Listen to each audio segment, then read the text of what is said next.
थोड़ी कुछ आयुर्वेदिक दवाएं ले लीजिए जो घर में ही है। जैसे एक बहुत अच्छी दवा आपके घर में है दालचीनी। दालचीनी मसाले के रूप में आप यूज करते हैं, वो आप खाइए पत्थर में पीस के पाउडर बना के। आधा चम्मच दालचीनी रोज सुबह खाली पेट गर्म पानी के साथ। और अगर थोड़ा खर्च कर सकते हैं तो दालचीनी को शहद के साथ लीजिए। आधा चम्मच शहद, आधा चम्मच दालचीनी गर्म पानी के साथ। बहुत अच्छी दवा है हाई बीपी के लिए। दूसरी और एक अच्छी दवा है, आप चाहें तो वो उसे भी ले सकते हैं, लेकिन दोनों में से कोई एक, या तो वो या तो वो। दूसरी दवा है मेथी दाना। मेथी दाना आधा चम्मच लीजिए, 1 गिलास गर्म पानी में रात को भिगा दीजिए, रात भर पड़ा रहने दीजिए उसको पानी में। सवेरे उठकर पानी को पी लीजिए और मेथी दाने को चबा के खा लीजिए। ये बहुत जल्दी आपका हाई बीपी ठीक करेगा। 1.5 से 2 महीने में बिल्कुल नॉर्मल कर देगा। और एक तीसरी दवा है हाई बीपी के लिए, अर्जुन की छाल। अर्जुन एक वृक्ष होता है, कहीं भी मिलता है, छत्तीसगढ़ में तो शायद हर जिले हर गांव में मिल जाता है। ये वृक्ष का जो तना होता है वहां से कुछ छाल उतरती है सूखी, वो बाजार में मिलती है। आप खरीदेंगे तो 25-30 रुपए किलो में मिलेगी, बहुत सस्ती। इस अर्जुन की छाल को धूप में सुखा के पत्थर में पीस के बना लीजिए इसका पाउडर। आधा चम्मच पाउडर आधा गिलास गर्म पानी मिला के ले लीजिए। बहुत अच्छा होगा कि आधा चम्मच अर्जुन छाल पाउडर को आधा गिलास गर्म पानी में उबाल दें और खूब उबलने के बाद इसको चाय की तरह से पिए। ये हाई बीपी को ठीक करेगा, कोलेस्ट्रॉल को ठीक करेगा, ट्राइग्लिसराइड्स को ठीक करेगा, मोटापा कम करता है। ये हार्ट में अगर कहीं आर्टरीज में ब्लॉकेज है तो ब्लॉकेज को भी ये निकाल देता है अर्जुन की छाल। डॉक्टर्स जिनके बारे में ये कहते हैं ना कि दिल कमजोर है आपका, अगर दिल कमजोर है तो आप जरूर अर्जुन की छाल लीजिए हर दिन, दिल बहुत मजबूत हो जाएगा। आपका ESR ठीक होगा, इंजेक्शन फ्रैक्शन की प्रॉब्लम है वो भी ठीक हो जाएगी। बहुत अच्छी दवा है ये अर्जुन की छाल। और एक अच्छी दवा है अपने घर में, उसका नाम है लौकी का रस। 1 कप लौकी का रस रोज पीना, सवेरे खाली पेट, नाश्ता करने से 1 घंटे पहले। और इस लौकी के रस में धनिया पत्ता, पुदीना पत्ता, तुलसी पत्ता, 5 धनिया पत्ता, 5 पुदीना पत्ता, 5 तुलसी पत्ता मिला के 3-4 काली मिर्च पीस के ये सब डाल के पीना, बहुत अच्छे से आपका बीपी ठीक करेगा। और ये हृदय को भी बहुत व्यवस्थित कर देता है।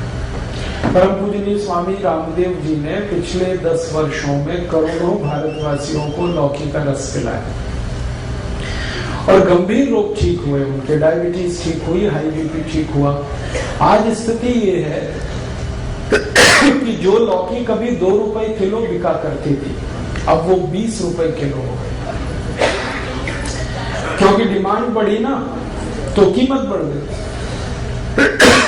हमें इसका कोई अफसोस नहीं, अगर थोड़ी कीमत भी बढ़ी तो फायदा किसी किसान को ही मिल रहा।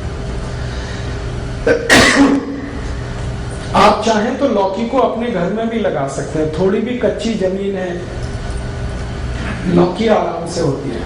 और लौकी के बारे में कहा जाता है कि खराब से खराब जमीन में पैदा हो जाए, घर में भी लगा सकते हैं, छत में लगा सकते हैं। अगर आपकी छत है, एक गमला है ना, गमला मिट्टी का, उसी में लौकी लग जाएगी। एक बीज डालिए, बेल हो जाएगी, लौकी पूरी आएगी। और इसके 2 फायदे हैं। छत पे लौकी की बेल फैला दीजिए तो नीचे का तापमान कम हो जाएगा, अंदर का। लौकी तो मिलेगी फ्रेश, घर के अंदर का तापमान कम हो जाएगा, करके देखा मैंने।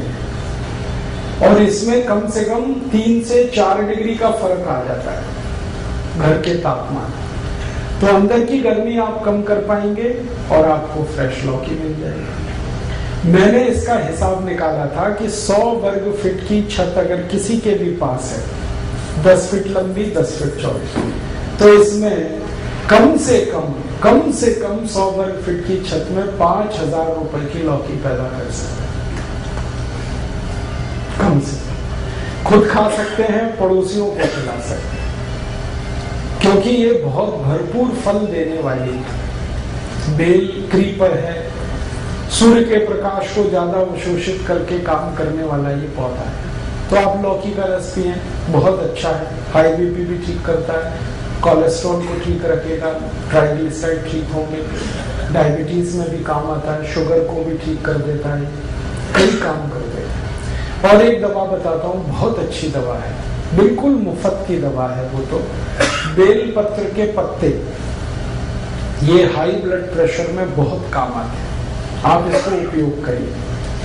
5 पत्ते ले लीजिए बेल पत्र के, पत्थर में पीस के बनाइए उसकी चटनी, और जो चटनी बन गई बेल पत्र के पत्ते की, उसको 1 गिलास पानी में डाल के खूब गर्म कर दीजिए। इतना गर्म करिए कि पानी आधा हो जाए, फिर इसको ठंडा करके पी लीजिए। ये सबसे जल्दी हाई ब्लड प्रेशर को ठीक करता है, और ये बेलपत्र आपके शुगर को भी नॉर्मल कर देगा।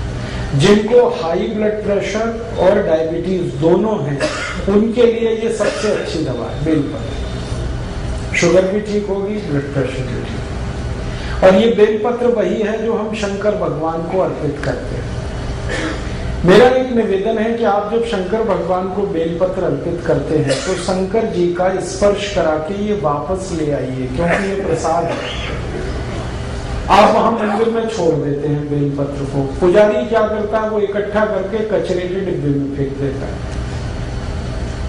मैंने इसका हिसाब निकाला था कि जितने शंकर जी के मंदिर भारत में हैं, सावन के महीने में, सावन का महीना सबसे ज्यादा हमारे यहाँ पूजा पाठ का महीना होता है, तो श्रावणी 4 सोमवार, कभी कभी 5 आते हैं, उन 5 सोमवारों को जितना बेलपत्र हमारे मंदिरों में चढ़ा दिया जाता है, अगर वही हम इकट्ठा कर लें और उसको सुखा के पाउडर बना लें, तो 20 करोड़ भारतवासियों का हाई ब्लड प्रेशर उससे ठीक किया जाता है। हाई बीपी भी ठीक कर पाएंगे हम, शुगर भी ठीक कर पाएंगे। अब होता यह है कि हम तो बेलपत्र छोड़ के चले आते हैं, पुजारी को कोई काम नहीं है उसका, वो बेचारा अगले दिन सफाई करके फेंक देता है कचरे में, और कहाँ जाता है वो तो मुझे मालूम नहीं। कोई जानवर भी खा ले तो भी अच्छा है। लेकिन मेरी आपसे यही दरखास्त है, निवेदन है कि आप शंकर जी को बेलपत्र जरूर अर्पित करिए, लेकिन उनको स्पर्श करा के वापस ले लीजिए, क्योंकि ये आपके लिए शंकर जी ने दिए हैं। शंकर जी को तो कोई हाई बीपी नहीं है, ना उनको डायबिटीज, ये तो आपकी समस्या है। और बेलपत्र इतना है भारत में, शायद इसलिए क्योंकि पता है भगवान को कि हम इन बीमारियों में फंसे हुए, इसलिए हर गांव में बेलपत्र का पेड़ मिल जाएगा। तो ये ईश्वर ने आपको बिल्कुल मुफ्त दिया है, लेकिन ये बहुत कीमती है। कॉस्ट इसका शायद 0 है, लेकिन वैल्यू बहुत है इसकी। फालतू बर्बाद मत करिए। अगर यहाँ कोई पुजारी जी बैठे हैं तो उनको निवेदन है कि अगर मंदिर में बेलपत्र आ रहे हैं तो उनको फेंकिए मत, सुखाइए, पत्थर में पिसवा के पाउडर बनाइए और उसकी पुड़िया बना के भक्तों को वापस दे दीजिए। ये प्रसाद है शंकर जी का। और इनको कहिए कि वो पानी में उबाल के पीते रहे, ताकि हाई बीपी भी ठीक रहे और शुगर भी ठीक। बहुत अच्छी दवा है। और एक बढ़िया दवा बताता हूँ आपको हाई बीपी के लिए, वो भी बिल्कुल निःशुल्क मिलेगी इस देश में। गाय मूत्र पिए आधा कप रोज सुबह खाली पेट। हमारी भारत की जो गाय है, जिसको हम देशी गाय कहते हैं, स्वदेशी गाय कहते हैं, इसका आधा कप मूत्र रोज सुबह खाली पेट कोई भी पिए, हाई ब्लड प्रेशर बहुत जल्दी ठीक होता है। और ये गोमूत्र बहुत अद्भुत है, ये हाई ब्लड प्रेशर को ठीक करता है, ये लो बीपी को भी ठीक कर देता है, दोनों में काम आता है। और यही गोमूत्र डायबिटीज को भी ठीक कर लेता है। अगर आप खाली गोमूत्र पी रहे हैं तो आपकी शुगर भी ठीक होगा, बीपी भी ठीक होगा। और ये गोमूत्र पिए ना तो घुटने का दर्द भी ठीक होता है, अर्थराइटिस, गाउट दोनों ठीक होते हैं। ये अगर गोमूत्र आप पी रहे हैं तो दमा भी ठीक होता है, अस्थमा ठीक होता है, ट्यूबरकुलोसिस ठीक हो जाता है गोमूत्र से। हमने परीक्षण करके देखा है कि अगर किसी व्यक्ति को आप एलोपैथिक मेडिसिन दें ट्यूबरकुलोसिस के लिए, उसको 9 महीने लगते हैं ठीक होने, लेकिन उसी पेशेंट को गोमूत्र पिला दो तो 3 महीने में ही ठीक हो जाए। और एक रोचक बात बताता हूँ कि जिनको हम एलोपैथिक मेडिसिन देते हैं ट्यूबरकुलोसिस के लिए, उनको ट्यूबरकुलोसिस बार बार आती है। एक बार ठीक होगी, थोड़े दिन में फिर आ जाएगी, फिर ठीक होगी, फिर आएगी। लेकिन जिनको गोमूत्र पिला दिया, उनकी ट्यूबरकुलोसिस एक बार ठीक होती है, दोबारा नहीं आती। इतना प्रभावी है। आप इसे बिल्कुल मत भूलिए। ट्यूबरकुलोसिस के केस में अस्थमा है, दमा है, ब्रोंकियल अस्थमा है, माइग्रेन है, हेडेक है, आपके शरीर में वजन ज्यादा है, मोटापा है, आपके जॉइंट्स पेन की प्रॉब्लम है, अर्थराइटिस है, गाउट है। हमने 48 बीमारियों में इसका परीक्षण किया है और ये बहुत बढ़िया दवा है, बहुत अच्छी दवा। इसलिए गाय मूत्र को अमृत के समान माना गया भारत के आयुर्वेद में। आप जरूर इसका उपयोग करें। बस इसमें 2 सावधानी है। पहली सावधानी तो मैंने बता दिया कि गाय मूत्र लेना तो वो गाय स्वदेशी होनी चाहिए, विदेशी गाय का नहीं लेना। भारत में गाय भी विदेशी है, जर्सी, होलिस्टियन, फ्रीजियन, उसका मूत्र अच्छा नहीं, वो मत पीना। जो स्वदेशी गाय है उसी का। आप ये पूछोगे पहचान कैसे करें स्वदेशी गाय की? बहुत आसान है। जिस गाय का शरीर ऊपर से आप देखो, उसकी पीठ ऐसे सपाट है, प्लेन, वो सभी विदेशी गाय है। और जिस गाय की पीठ पर ऐसे करके कंधा निकला हुआ है पीछे, वो सभी देशी गाय है, भारत की गाय। तो ऐसे कंधा निकला हुआ अगर अच्छे से निकला है, बढ़िया, तो वो सबसे अच्छी गाय है, उसी का मूत्र पीना है। और दूसरी एक सावधानी है कि गाय का मूत्र जब आप लेंगे तो वो गाय गर्भावस्था में नहीं होनी चाहिए। अगर गाय गर्भवती है तो उसका मूत्र नहीं लेना। और ये तो पता आपको हो ही जाएगा वो गर्भवती है या नहीं। गर्भवती गाय के मूत्र से एसिडिटी बढ़ जाती है। ये गर्भवती गाय का मूत्र एसिडिक हो जाता है। वैसे गाय का मूत्र जो है ना वो एल्केलाइन है, क्षारीय है, लेकिन जब गाय गर्भावस्था में होती है तो मूत्र उसका एल्केलाइन नहीं रहता, वो एसिडिक हो जाता है। और वो एसिडिक मूत्र आपको तकलीफ करेगा, इसलिए वो आप नहीं लेना। तो इसका मतलब सीधा सा ये है कि कुमारी गाय का मूत्र लेना, जो माँ नहीं बनी उसका लेना, जो बछड़ी है, बछिया है, उसका लेना। ठीक है, ये सबसे आसान तरीका है गोमूत्र लेने।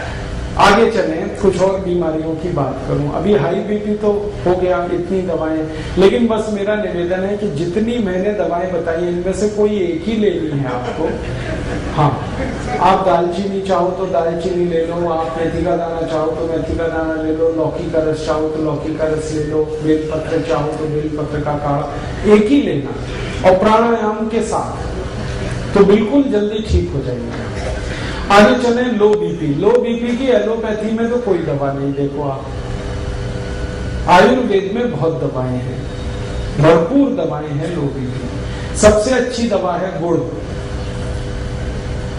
ये जो गुड़ है ना, ये पानी में घोल के नमक मिला के नींबू का रस डाल के पियो। 1 गिलास पानी, 15-20 ग्राम या 25 ग्राम तक गुड़ मिलाओ और उसमें डालो नमक और डालो नींबू का रस और पियो। दिन में 2-3 बार पी लो, लो बीपी सबसे जल्दी ठीक होगा इससे। और एक अच्छी दवा है लो बीपी की, बहुत बढ़िया दवा। अगर आपके पास थोड़े से पैसे हैं तो रोज अनार का रस पियो, नमक डाल के, बहुत जल्दी लो बीपी ठीक हो जाएगा। अनार का रस, गन्ने का रस पियो नमक डाल के, ये भी लो बीपी ठीक करता है। संतरे का रस पियो नमक डाल के, ये भी लो बीपी ठीक करता है। अनानास का रस पी सकते हैं नमक डाल के, ये भी लो बीपी ठीक करता है। और एक बढ़िया दवा बताता हूँ लो बीपी की, मिश्री और मक्खन मिला के खाओ, ये लो बीपी की सबसे अच्छी दवा है। मक्खन वो जो घर में आप निकालते, बाजार वाला नहीं। दही बना के उसमें से मक्खन जो निकलता है वो मक्खन ताजा, और मिश्री मिला के खाओ। श्री कृष्ण भगवान की डाइट है मक्खन मिश्री, रोज खाते थे और इसी की ताकत से कंस को मारा। जरासंध को मारा, इसी की ताकत से मारा। मतलब मैं आपको बड़ी गहरी बात कह रहा हूं, मक्खन खाने से मत डरो।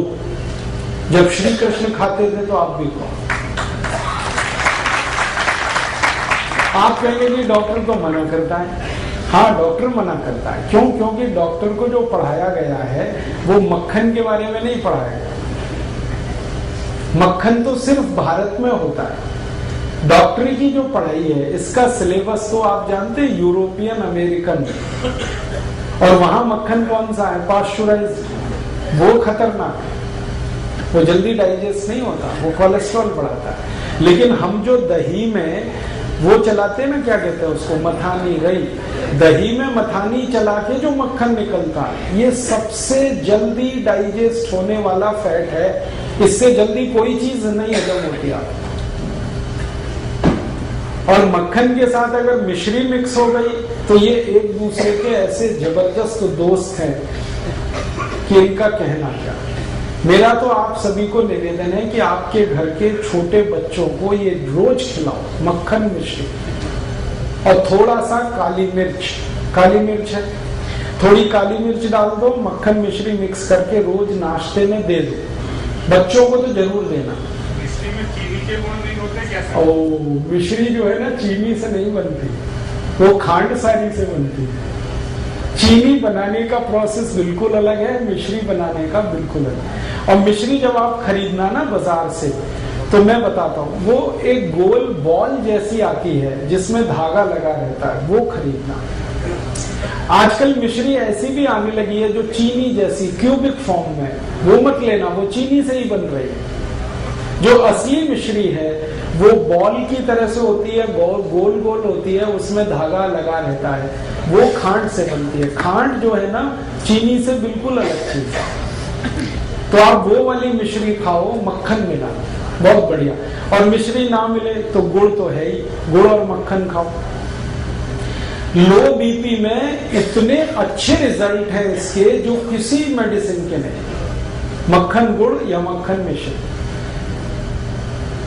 और एक बढ़िया दवा बताता हूं लो बीपी की। दूध में घी मिला के पियो। 1 गिलास दूध, 1 चम्मच घी, और घी ये गाय वाला, ना मिले तो भैंस वाला भी चलेगा, लेकिन अच्छा गाय वाला। और गाय वही जो देशी। 1 चम्मच घी, 1 गिलास दूध, रोज रात को पी के सो जाओ, लो बीपी बहुत अच्छे से ठीक होगा। और एक बढ़िया दवा है लो बीपी की, वो तो सबसे अच्छी दवा है, सबसे सस्ती है। नमक का पानी पियो, पानी में नमक डाल के पीते रहो। जो सबसे गरीब लोग हैं, जो ना मक्खन खा सकते हैं, ना मिश्री खरीद सकते हैं, ना गन्ने का रस, ना अनार का रस, तो उनको बता दो कि पानी और नमक इतना तो पी सकते हैं। और गुड़ डाल दें तो और भी अच्छा है। नहीं डालें तो नमक पानी पीते रहें दिन में 2-3 बार। मैंने देखा है भारत में, मेरा अनुभव है कि ज्यादा गरीब लोगों को लो बीपी की ही शिकायत है। क्यों? खाने पीने को अच्छे से नहीं मिल रहा है, भरपूर नहीं मिल रहा है। तो लोग जिनको खून कम होगा उनको बीपी कम होने ही वाला है। तो उनको इतना हम बता सकते हैं कि नमक घोल के पानी में पीते रहे, बहुत अच्छा है।